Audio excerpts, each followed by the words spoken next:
Nasikop sa kapulisan sa lungsod sa Clarin, Misamis Occidental ang usa ka suspetsado sa pagpabaligya og iligal nga druga. Gila ni Police Major Joel Isik, hipi sa kapulisan sa lungsod sa Clarin, ang suspect nga usa ka Edison Colcol, 34 anyos, adunay live-in partner usa ka driver, nagpuyo sa Puro 4, Poblasyon 1 sa nasangpit nga lungsod.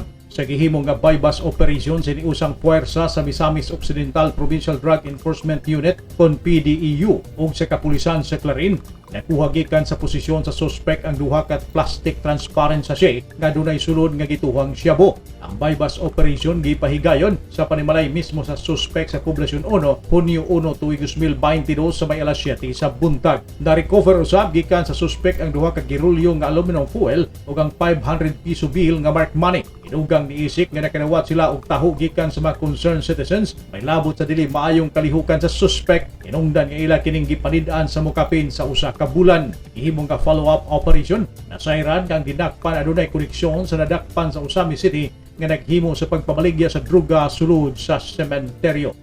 Base sa among information, sir, usa ni sila, kauban rin sila itong damas nga taga Clarin Pud nga nadakpan. Gani agatong sa among information nga nakuha, sir, ang ilang source katong nadakpan bughapon sa Barangay Guada. Iandam na usab ang kasong ipasaka batok sa suspetsado. Neptali Patulin, Newsline Philippines, Province of Misamis Occidental. Stay safe.